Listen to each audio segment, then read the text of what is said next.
one great law energy is. If you went to the theologian, they'll tell you God is. That's all they can tell you. Theologian cannot tell you anything beyond that. God is. Energy is. He is neither created nor destroyed. Is the cause and effect of itself. Is 100% evenly present in all places at the same time. As we study these laws and start to work in harmony with them, just like that, everything happens. The law of vibration is the law that serves as a foundation for the law of attraction. The law of attraction is a secondary law. You can only attract to you what you're in harmony with. Now we say the law of perpetual transmutation. Perpetual transmutation of energy. Energy is moving into form, through form, and back into form. The images you hold in your mind, you move into form. The natural laws of the universe, you're talking about the rules that you want to play by. And you know, if you understand the rules and then you get really good at working with them, you're going to be a big winner. I don't care if you're playing football, if you're playing golf, or if you're just playing life. Because the laws are working within us all the time. We can only get in touch with our own source of intuition and wisdom when we no longer depend upon others' opinions of our sense of identity or worth. The energy in that place is not in harmony with you. Your intuition is giving you a message, and you're reading it. Don't ignore it. Don't ignore it. If you get a strong feeling, you should go and talk to someone. Go and talk to them. If you get a strong feeling, you shouldn't go home the same way. Go a different way. Go a different way. Start to pay attention to this quiet voice within. You go to your sanctum sanctorum, this inner being. The law of relativity. If you're going to use the law of relativity, use it in your favor. Use it in your favor. A paradigm controls us. It's literally controlling our life. A paradigm is a mental program that has almost exclusive control over our habitual behavior. Now think of that. Paradigm is a mental program that has almost exclusive control over our habitual behavior. And get this.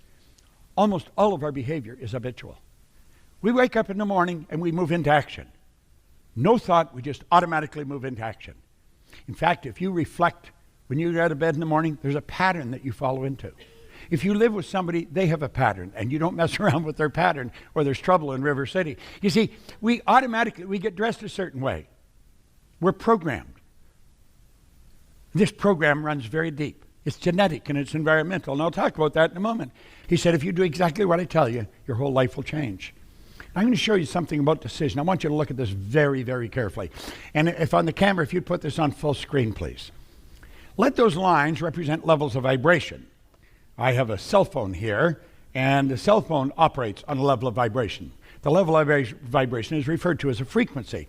Now, come down here and understand this. You and I think on frequencies. Thought is energy.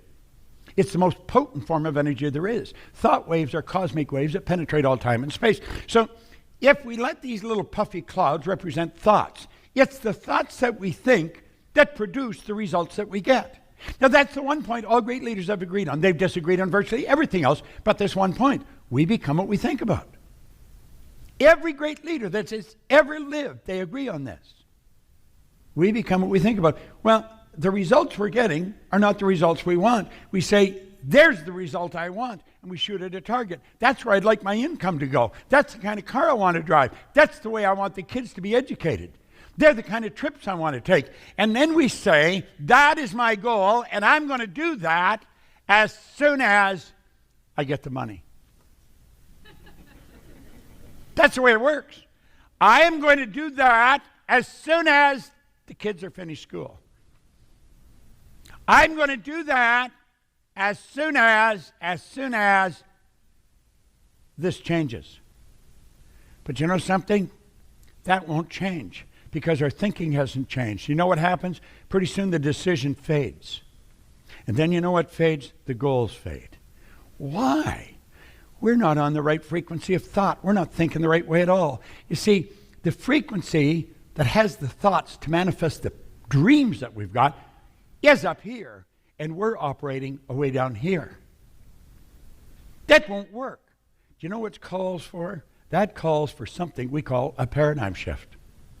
Yet if we don't shift the paradigm, our thinking is going to stay where it is.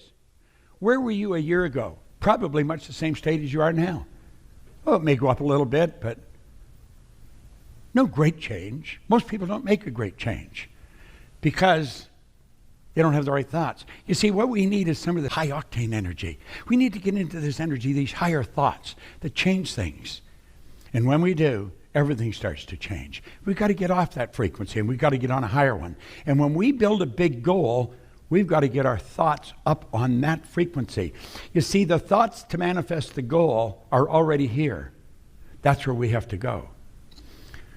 Now, if we come back to the regular screen, there's only one person in the whole universe that can change you, and that's you. No one can do it. Now, there's probably a lot of people who would like you to change, but they can't do it. There's no one who can change me. I'm the only one that can change me. And it took me a long time to understand that. There is a photograph of you if we used Kirlian photography. Semyon Kirlian was a Russian photographer who way back, it was actually the year I was born, he perfected a form of photography where he could photograph the energy coming from mass, and that's what your body is, a mass of energy. And he'd photograph this energy. Now, the vibration that your body's in is going to dictate the color and the depth of that energy. Your brain is an electronic switching station. And as you activate brain cells, you set up a vibration in the body. Conscious awareness of vibration is called a feeling. So if you're not feeling good, you're in a negative vibration. When you're feeling good, you're in a positive vibration. Well, we can change that vibration at will. So what we really want to do now is understand a little bit about the mind. Now, there was a doctor down in San Antonio a number of years ago, again, same time as Kirlian, back in 1934. He said, let's look at the mind and paradigms. Now, he pointed out no one had ever seen the mind. Anyone, ever. He was very involved in the healing arts, and he said that if we're going to have health, we're going to have to start in the mind. The healing has to take place in the mind. The body manifests it. And he said, since nobody's ever seen the mind, I'm going to draw a picture of the mind. See, when most people think of the mind, they think of the brain, but the brain isn't the mind any more than your fingernail is. So he said, I'm going to draw a picture, and he said, let this represent the mind. Now, without question, in 57 years, this is the most valuable idea I have ever learned. So I would really pay close attention to this. Don't treat it as a little comic book drawing. This is genius. It really is truly genius. Now, let the top half of the big circle represent your conscious mind. The bottom half would represent your subconscious, and the little circle represent the body. Now, this is not actually the way it is, but we have to have an image to work with. So that's why we use this. And as we get into this, we find out some interesting stuff. As I say, it's the most valuable idea I've ever learned. So let's look and see what we've learned about this. There is the mind, the subconscious, and the body. Now, how does it work? Well, the conscious mind is our thinking mind. That's the part we think with. The conscious mind is also called the educated mind. That's where we put the books. That's where the teachers are interested in you putting your books. They want you to remember it so you can repeat it. This is also where the intellect is resident, and it's the intellectual factors that separate us from all the rest of the animal kingdom. Do you know all the other little creatures on the planet? They're complete at home in their environment. They blend in. You and I, we're the only creature on the planet that's totally disoriented in our environment. And that is because we've been given the godlike ability to create our own environment. We have perception, the will, reason, imagination, memory, intuition. We've got all these higher faculties, but we've never been taught, so we taught how to develop them. Thinking and results, you'll learn how to develop them, and like that, you multiply your effectiveness as a human being. Now, the subconscious mind operates totally different than the conscious. Totally different. It cannot accept.